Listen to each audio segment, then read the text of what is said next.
The Duel. Chapter Notes. See the end of the chapter for notes. Part 5. The Duel. Harry glanced up from his book at the sound of footsteps. He gave a surprised, unsure smile to Cassandra Malfoy, who was walking up to him. Harry could take Draco and his thugs no problem, but a 5th year. That might be a problem, if she decided to take out Harry so that her little brother didn't get his ass kicked in a duel. Harry's hand strayed casually to his robes, extremely wary of the prefect. You don't have to reach for your wand, I'm not here on Draco's behalf. Cassandra said calmly. Harry's hand paused and he returned it to the edge of his book. So, then why are you here? Harry asked. Cassandra dodged the question. What are you doing sitting out in a courtyard by yourself? Cassandra asked. Studying for history of magic. I fell asleep in that class, and so I need to make sure I don't miserably fail the test, and instead just barely fail the test. Cassandra chuckled. Binns is certainly a bore. Nice initiative, though, Cassandra complimented. Harry smiled at the pretty older blonde. You asked why I'm here. Cassandra said after a pause, I'm here to give you some words of caution. Draco knows he's going to lose his duel against you. He's got extra help than just his second, and they plan to overwhelm you with numbers. No way they can beat out me and Daphne. Harry said instantly. There's going to be 3 of them and 2 of you. Cassandra said in a low voice, one that had a bit of a husk to it. In a fair fight, you and your betrothed would have it for sure. But I know my little brother doesn't plan on losing. Harry contemplated that. You're right, Draco's a cowardly weasel, but he's not in Slytherin for no reason. Harry admitted, so, what do you think I should do? I'm not backing out. No, of course not. Then he'll really be smug. Cassandra muttered, I figured I'd be there hiding, and if you and Greengrass can't win, I'll jump in and help you guys. If you do win, then there's no reason for me to interfere. Why are you helping me? Harry asked curiously. Cassandra looked at him, and Harry found his stomach doing some flips as the gorgeous blonde girl's eyes held his. How did the same genetics produce a marvel like Cassandra and a ferret like Draco? We spoke on your first night at Hogwarts.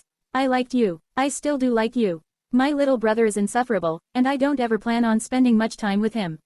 Cassandra said, and Harry detected the truth in that statement. A 5th year and a 1st year aren't likely friends. Harry smiled. Let's be the first, then. Cassandra smiled back. Harry met Daphne in the Slytherin common room a few hours later, as midnight crept closer. Harry knew that Draco had already left, as had Crabbe and Goyle. They hadn't even tried to be all that sneaky. Ready to kick some ass? Daphne smiled wryly at Harry. Definitely, Harry said. Cassandra took that opportunity to come down the steps from the girls' dormitory. She gave Harry a small smile, one he couldn't help but return. What's she doing here? Daphne whispered to Harry. I'm here in case my brother tries to pull something shady that's too much for you guys. I trust you guys are capable, but Draco's a schemer. He definitely has both of his goons with him at least. Unless something goes majorly wrong, you won't see me. Cassandra promised. Come on, you don't really think we'd lose a fight to Draco and his idiotic friends, right? Daphne asked. No, you would easily trounce him in a fight. I'm more worried about an ambush or something. Cassandra said, I have a responsibility for you kids. Kids? Harry protested. Cassandra quirked an affectionate smile at Harry. Harry and Daphne walked into an abandoned trophy room and found Draco standing there with Crabbe. Hello, Potter, Draco said venomously. Hello, Draco, Harry said amiably, and even gave a little wave to Crabbe, who looked at him in surprised silence. Look, boys, I'm tired, and I'd like to get to bed soon, so could we wrap this up? Daphne gave a sarcastic yawn. Fine, Draco said. Harry moved to square up against Draco, and both first-year boys drew their wands. Harry felt a certain power in his wand, a peculiar yearning to be used in a duel. It was odd how closely the wand mirrored his feelings. On 3, Draco said, and the boys turned away from each other. 1, Daphne said, and the boys took a step. 2, Crabbe grunted. 3, Harry and Draco cried in unison, both of them whipping around. Impedimenta, Harry shouted. Furnunculus, Draco shouted at the same time. The 2 spells collided in midair, and went rocketing into the shelves of trophies. The one Harry's spell hit went flying, and Draco's had no effect on the trophy it hit. Before Draco could react, Harry whipped his wand forwards and shouted. Petrificulus totalis, Harry cried, and Draco's limbs snapped to his body. He fell backwards with a pained cry. Crabbe leapt forwards, but Daphne was ready. With an unfamiliar jinx, Daphne made Crabbe so abruptly limp, unable to lift his limbs off the floor. Well done, Harry smiled at Daphne. And Cassandra thought we needed help. Daphne said smugly. Harry saw abruptly how hurt and jealous Daphne had been from Cassandra's presence at this duel, even if she was just an insurance policy. There was a loud crash, and Harry and Daphne both jumped, and turned towards the sound. They saw that Cassandra had just stunned Goyle, who had seemingly been aiming a sneaky jinx at them. "Looks like you did," Cassandra said just as smugly, and Harry glanced between the two blondes, a bit unsure at how they were interacting with each other. Daphne seemed pissed at Cassandra's aid, and Cassandra seemed more pleased than ever. Why weren't they just friends? Girls were so confusing. Chapter end notes. Alright, so I'm looking to speed through the first few years of Harry's education so that we can get to Goblet of Fire, where the story really begins. We started here with Sorcerer's Stone because that seemed like a natural place to start the story, but we're going to bounce through a lot of the content of these books, especially Prisoner of Azkaban. Sirius isn't in jail, so there's no conflict in that book. Which brings me to my question. Obviously the main plot points will be visited, but other than that, are there any specific scenes or events from the first 3 books that you would like to see adapted into this universe? I just figured I'd ask before I speed through the first 3 books to get to the 4th. Up next is the Troll Halloween, by the way. Troll Halloween. Part 6. Troll Halloween. September faded into October, and on the second week of October, Harry found himself in the library, sitting with Daphne while the two wrote their transfiguration essays. It was getting quite late at night, and Harry suspected that any minute, the librarian, Madame Pants, would be arriving to tell them off. Harry stared down at his almost a foot of parchment, proofreading it as best he could in the dimming candlelight. "Swap?" Daphne asked, looking up. Harry met the icy blue eyes of his betrothed and nodded. Harry and Daphne swapped essays, and Harry almost chuckled at how perfect Daphne's handwriting was. Despite her cool exterior, she really did care a lot about schoolwork. I forgot about that." Daphne muttered at something Harry had written. Now Harry did chuckle. Daphne kicked his leg, but not hard enough to actually do damage. "Don't laugh at me, Potter," Daphne said seriously. Harry grinned at the lovely blonde, and she reluctantly grinned back. Just then, the stern old librarian, Madame Pants, descended on the 2 first years, and shooed them from the library. Harry and Daphne gathered their things and the 2 Slytherins began trekking down to their common room, but along the way, they heard the jangling of a lantern. Harry and Daphne both froze. The school's caretaker, Argus Filch, was creepy in broad daylight. At night, when they should technically be back in their dormitories, he would be hell. "This way," Harry pointed down a different corridor. "Why that way?" Daphne hissed. The jangling grew closer rapidly. Daphne apparently no longer cared why that way, and she hastened down the corridor Harry had pointed to. Harry set off after her, and the 2 of them reached a flight of steps leading up. They climbed them without hesitation before dashing down a corridor and making many turns, and before long, the jangling sound faded. Harry and Daphne paused together at an intersection, and they gave each other unsure looks. "So, we lost Filch, but, do you know where we are?" Harry wondered. "No," Daphne admitted. They looked around in confusion, and Daphne pointed at a door. "Try it," she guessed. Harry shrugged and walked forwards to jiggle the doorknob. "Locked," Harry said. "Should we really unlock it? It might not help us get back, but you can't tell me you're not curious." "A locked door? We have opportunity to check it out." Daphne waggled her eyebrows. Harry looked at Daphne, then rolled his eyes in an admission of defeat. He withdrew his holly wand and pointed it at the doorknob. "Alohomora," Harry incanted, and there was a resounding click. Harry pushed open the door, and Daphne sidled up to him. His fingers brushed hers accidentally, but neither one of them moved. The door opened wider, and Harry's eyes widened too when he saw what was inside the door. A giant, black-furred 3-headed dog was standing over a large wooden trapdoor, and all 3 heads started growling at Harry and Daphne. The heads had great big fangs, and saliva dropping onto the ground like the beast was feral. Harry sprung forwards, grasped the doorknob and yanked the door closed. Harry took a shaky step backwards, and Daphne's hand grasped his. "Quick reflexes," Daphne said a bit breathlessly. "Spur of the moment sort of thing," Harry replied in an unsteady voice. "Well, it was impressive," Daphne replied, and squeezed Harry's hand tighter. "Thanks. Now, shall we try a different door?" Harry asked. "All right, but if it's locked, we leave it that way," Daphne said firmly. "Agreed," Harry said. 2 weeks passed, and on the day of Halloween, Harry was sitting in Charms class with some Hufflepuffs. The Charms professor, Professor Flitwick, encouraged inter-house seating, and so Harry found himself at a long row table that seated 5. He was sat between 2 Slytherin girls and 2 Hufflepuff girls. Daphne, of course, had claimed the spot on his left, but on her other side sat Tracy Davis, who had lost out on Harry's right side, which was occupied by Susan Bones. Susan was a buxom redhead, and was actually the bustiest girl in the year. On Susan's other side sat Hannah Abbott, a slender blonde girl. A glance around the classroom showed that a loud, talkative Hufflepuff boy with red hair was chatting with a dark-haired Hufflepuff boy. Harry thought their names were Ron Weasley and Justin Finch-Fletchley, respectively. Beside Ron sat Blaise, who didn't appear to be enjoying himself, which made Harry smile a bit. Ron was being quite obnoxious. Blaise was sitting with Pansy, though, which Harry suspected made the ordeal a bit more bearable. "All right, class," Flitwick squeaked, "today we're going to be learning about the levitation charm. Give your wands a swish and a flick, and then cast Wingardium Leviosa." Harry, Susan, and Daphne all did it first try. Hannah took 4 tries, and Tracy 6. Glanch hung around the classroom while Flitwick applauded their table. Harry saw Blaise had had his feather up for a while. Pansy did hers while Harry watched. Poor Ron Weasley couldn't get his to even twitch. "Well done you 3, Flitwick commended Harry, Daphne, and Susan, 10 points to Slytherin and 5 points to Hufflepuff. After class, Harry and Daphne walked with Susan and Hannah down to the Great Hall for the Halloween feast. Ron Weasley passed them just as Harry caught sight of Hermione Granger, who was heading to Harry and his group. "That's that know-it-all girl. It's no surprise she hasn't got any friends," Harry heard Ron said loudly. Harry had never felt such unique hatred towards somebody as he did Ron. Harry watched in fury as Hermione froze, tears filling her eyes. She dashed away and Harry started angrily towards Weasley. Daphne caught him around the wrist and shook her head. "He's not worth it, he's just a loudmouth idiot.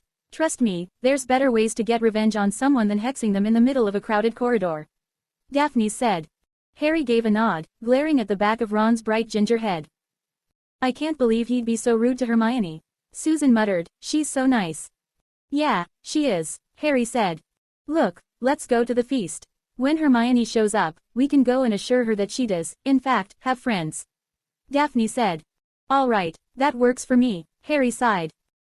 As Harry and his friends enjoyed the feast at the Slytherin table, he kept his eyes on the entrance to the Great Hall, occasionally scanning the Ravenclaw table just to make sure he hadn't missed her. But no, Hermione Granger didn't arrive throughout the feast. Oddly, the Defense Against the Dark Arts professor, Professor Quirrell, was absent, too. Harry wasn't a huge fan of Quirrell, as he seemed terrified of the subject he was teaching, which meant he wasn't very confidence-inspiring. Harry also got a lot of headaches in Quirrell's class, which he attributed to the thick scent of garlic in that classroom, which warded off vampires, according to Quirrell. Harry was unsure why vampires would ever want entry to Quirrell's classroom, but it was no use arguing with the frightened professor. Just then, the door to the Great Hall opened, and Harry looked sharply to them, expecting Hermione, but instead Quirrell sprinted into the hall, looking more terrified than usual. Troll in the dungeons," Quirrell exclaimed, "just thought you ought to know."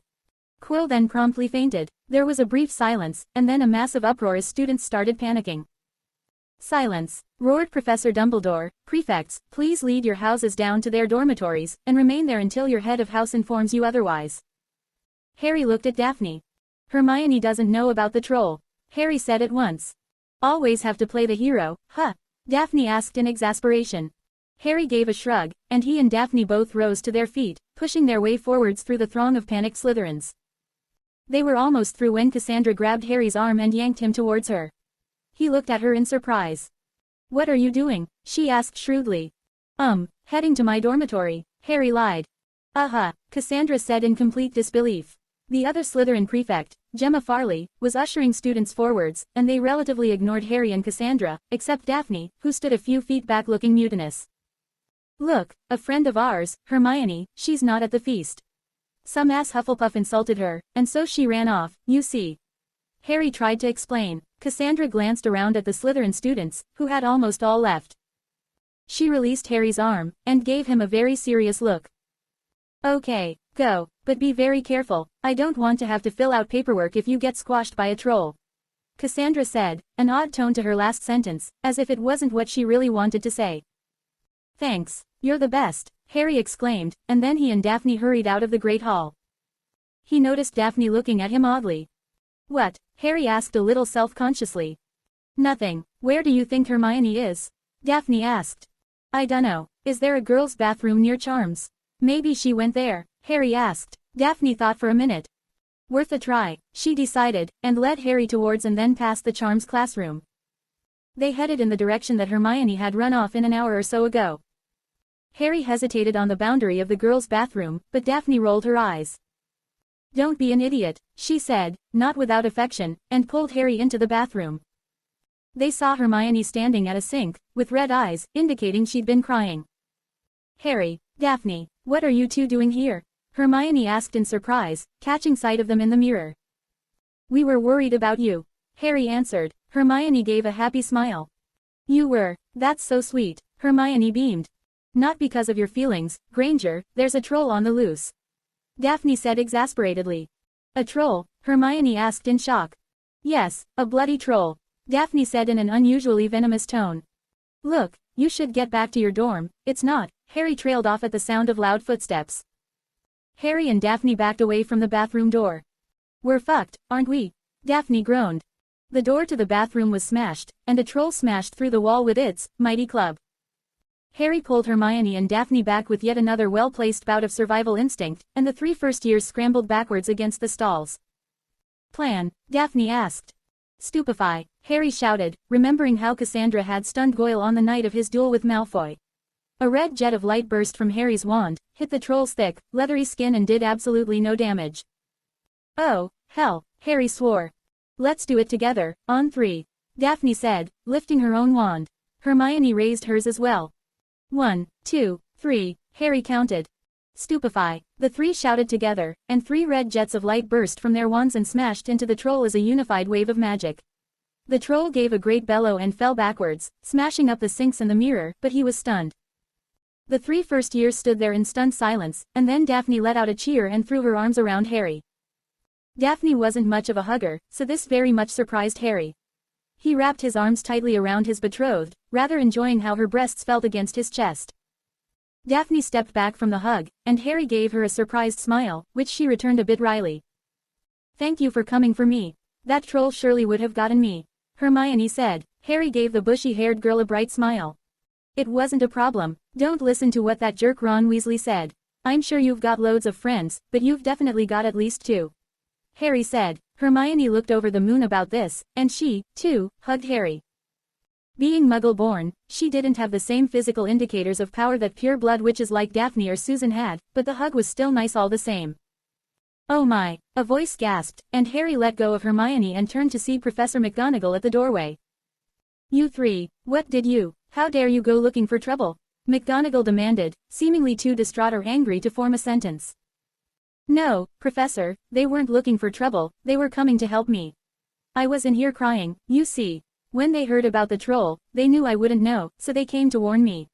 And good thing, too, or the troll would probably have killed me," Hermione said instantly, but not without some timidness in her tone. Professor McGonagall was a very severe woman. "I see, and how did 3 first years manage to defeat a fully grown mountain troll?" McGonagall questioned. "Stunning spells," Harry volunteered, "the 3 of us used them at the same time." "Stunning spells? Those are awfully advanced for first years," McGonagall exclaimed. "Oh, I saw my prefect do it once, and I'm quite good with dueling spells," Harry said nervously. Just then, several more teachers arrived, including Harry's mother, Lily. "Harry," she gasped, and hurried forwards to throw her arms around him tightly. Now, Harry's mother certainly had very large breasts. She was a gorgeous woman, and despite their blood relation, Harry had often found himself thinking of her in unfamiliar ways, especially whenever she wore a swimsuit. Harry squeezed his mother tightly and the mother and son duo hugged for quite a while. "I could have lost you," Lily said in complete devastation. "It's okay, Mum. I'm fine, really," Harry said, a bit embarrassed now. Lily pulled back from the hug and looked him over firmly. "I don't ever want to see you get into a fight like this again. Now, you 3 taking on a mountain troll is extremely impressive, so I'll give each of you 25 points for your houses," Lily said, her face softening. "Wow, thanks, Mum." Harry smiled. Lily gave Harry a very loving smile. Professor Dumbledore arrived with Professor Snape, then, and after they got the whole story, Dumbledore seemed very approving of Harry and Daphne's heroics, and they each got an additional 5 points for coming to Hermione's rescue. Hermione didn't seem bothered at all by her not getting an extra 5 points. She acted as if she was deserving of it, for crying in a bathroom during the feast. Now, Severus, if you could walk Mr. Potter and Ms. Greengrass down to their dormitory, I'll take Ms. Granger up to hers. McGonagall said to Snape, possibly because Professor Flitwick, who was head of Ravenclaw House, was not there. Of course, Snape said, and he walked out of the bathroom with a bit of a limp, which caught Harry's attention as he and Daphne followed their potions professor. Harry wasn't a huge fan of Snape, but the professor's natural inclination towards his students seemed to make Snape at least tolerable of Harry, even if seemed to sometimes have a bit of dislike in his eyes whenever he viewed Harry. Mutual tolerance, Harry would define their relationship as. Harry and Daphne entered the common room alone, and found quite a crowd of Slytherins waiting. Cassandra was the first to reach them, closely followed by Blaise, Pansy, and Tracy. Glad to see you're all right, Cassandra murmured to Harry, and then she threw her arms around him right in front of practically the entire Slytherin house. Cassandra smelled like lavender, he noticed abruptly. Thanks, Harry said in complete surprise as Cassandra withdrew from the hug and stepped aside so that Tracy and Pansy could throw themselves at Harry and Daphne. Harry and Blaise nodded at each other. Heard you won us a ton of points, Blaise said. Guess so, Harry replied, glancing around the common room. His eyes landed on a livid Draco Malfoy near the back, flanked by Crabbe and Goyle.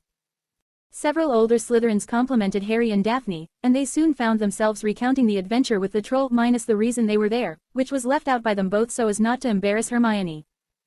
It was late when the common room finally started emptying out. I'm not sure I want to go up to my dorms, Harry confessed. Why's that? Tracy asked. Well, Draco's probably going to be lying in wait with Crabbe and Goyle. Harry said, they might attack me in my sleep or something. I'm a light sleeper, mate, Blaise said firmly, they'd have to get through me, and I know a mean stinging hex. Harry gave his friend a grateful smile, and Harry waved goodbye to Daphne, Pansy, and Tracy before he and Blaise went up to their dormitory. Harry could use some rest. Fighting trolls took a lot out of him, it seemed.